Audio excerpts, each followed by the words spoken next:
Hi, welcome to Big Cat Homestead. Thank you for watching episode 3 of my rose garden series. Today I will be going over how to plant a climbing rose. This is another addition to my rose garden. I already have one going up a trellis, and this is a different type of trellis. You can use many things for a trellis. You can use a fence, you can use cattle panels. Just put some posts up, just something to hold the canes as they grow. I chose this because it's pretty and it's sturdy. The outside coating is plastic, as it mentioned in the ad, but in the middle of the plastic there's wire, so that's what's going to give it some strength, and it's flexible, so I like all of that. And I was able to get 2 for a pretty good price. So what I'm doing now is just looking at how it's going to look in the pot and setting it up, and it looks good to me. It looks like it's a perfect fit. If you haven't already, go back and watch episodes 1 and 2 of the Rose Garden series. Let's get started. The routine is the same. We're going to add some soil to the planter, use some potting mix. That's what I use. Sometimes I'll do potting mix and peat moss, but peat moss has been hard to find. So just use whatever you have. Just because you don't have a specific soil doesn't mean you can't grow. When planting in containers, they do tend to dry out faster. That's why potting soil is recommended. Just go ahead and water it more often and you'll get the same results. The first rose I will be planting is the beautiful angel face. This rose is a beautiful purple color, which is one of my mom's favorite colors. And you know I have to plant yellow. That's one of my mom's favorite roses and mine. This beautiful yellow rose is called Gold Glow. Now it's time to unwrap these bare root roses. And they all come with this metal twist tie. And you just untwist it and open it up. I believe that's meant to hold the moisture in, but these were very dry, and I'm very happy that they're still alive. Once I open the roses, they're wrapped in brown paper, and you can leave that on, it will biodegrade, but these roots want to stretch out and breathe, so I'm going to go ahead and remove that.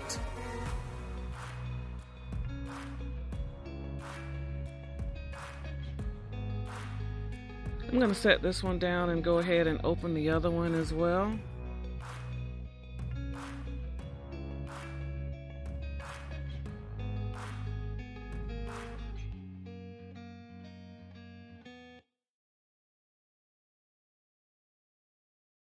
When you open these, don't throw away the plastic until you pull the card out.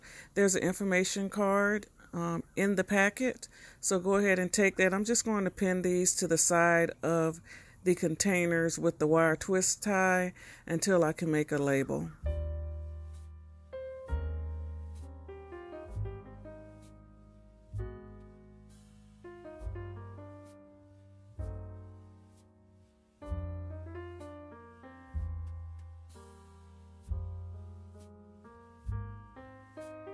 For those of you that watched episode 1 and 2, you know what's next. We got to put the banana peels in the soil, and then we have the garlic for the top once we're done. The potassium helps to give the rose's immune system a boost, and the garlic helps with the funguses and keeping certain insects away. I don't put any fertilizer in when I first plant the rose.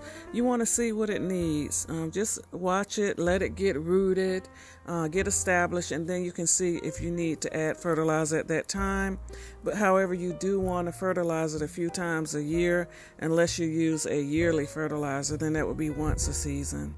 Now I'm going to check the depth of my soil to make sure that I plant the rose just below the rose graft.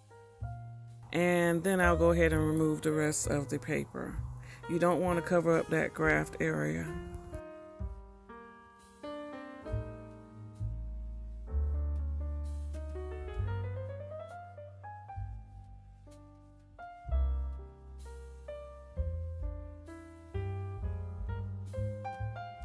And here are what the roots look like. They're ready to get in there and get healthy. Once I have it in place, I'm just going to crumble some of that material off of the rose root area. This will allow it to root and get established a little quicker.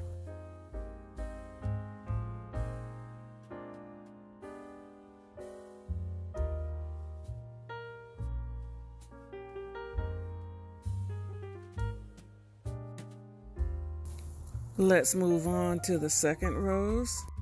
I'm placing the banana peels in the soil. I'm doing it in a few different areas, and that will slowly break down and feed the rose plant.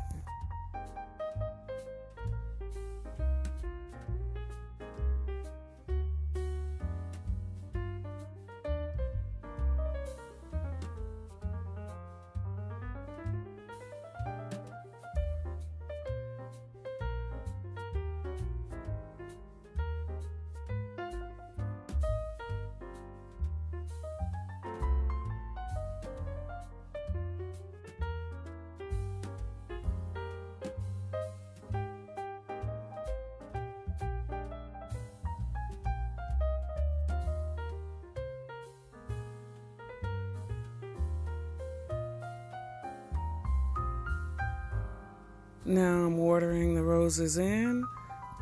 Once I water them, I'll add more soil where it's necessary.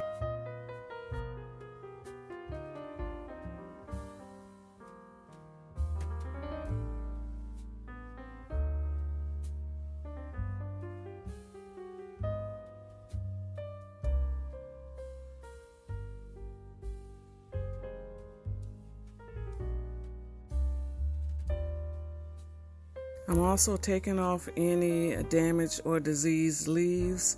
With roses, you want to take those off and don't let them stay in the pot. Take them off and throw them away. Don't put them in your compost pile. They will spread disease. The last step before the trellis is adding the garlic. This helps with the fungus. With a lot of rain, you may still get some of the black spots. Just go ahead and take them off. And I find that with most of the plants, if you see any damaged or diseased leaves, take them off and your plant has a good chance of fighting against it and staying healthy. Roses do not like to get their leaves wet, but when it's raining, that's mostly unavoidable. However, you do have control of how you water and water at the root area. Even if you don't have a drip irrigation, when you water with the hose, make sure you water at the root area and don't get the leaves wet. Another important step is to heavily mulch your rose bushes. Pile that mulch on. Just remove it away from the stem once you pile it in there. And whenever you do go to fertilize it, move the mulch out the way, fertilize it, and put it back. This also helps to keep the rose healthy. It keeps the moisture in, it keeps the water from splashing back on the leaves, and this is definitely something you want to do with your roses. The next step is adding the trellis. This is something you could have put the trellis in and then did the soil and the rose. I just wanted it out of the way, and there are a lot of thick thorns on there.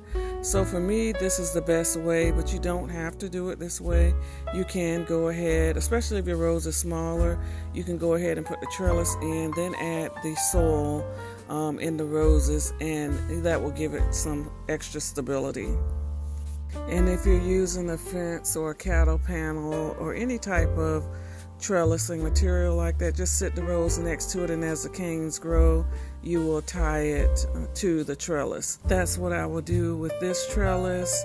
You can use a plant twist tie or a clip.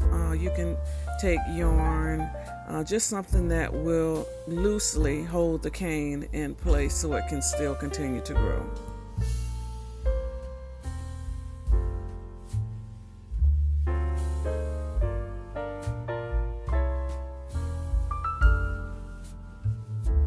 I'm going to add the second trellis.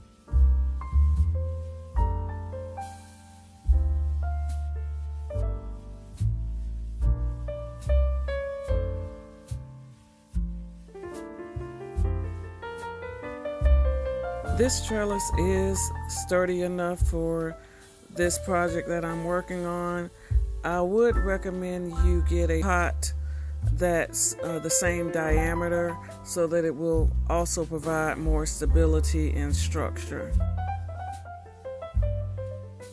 And just like the other climbing rose, I just gently guided the cane onto the rim of the trellis. As it grows, this is something you will need to do and tie it up. If not, they'll just fall straight on the ground. They're not other climbing plants with the tendrils. You have to actually guide these up your trellis.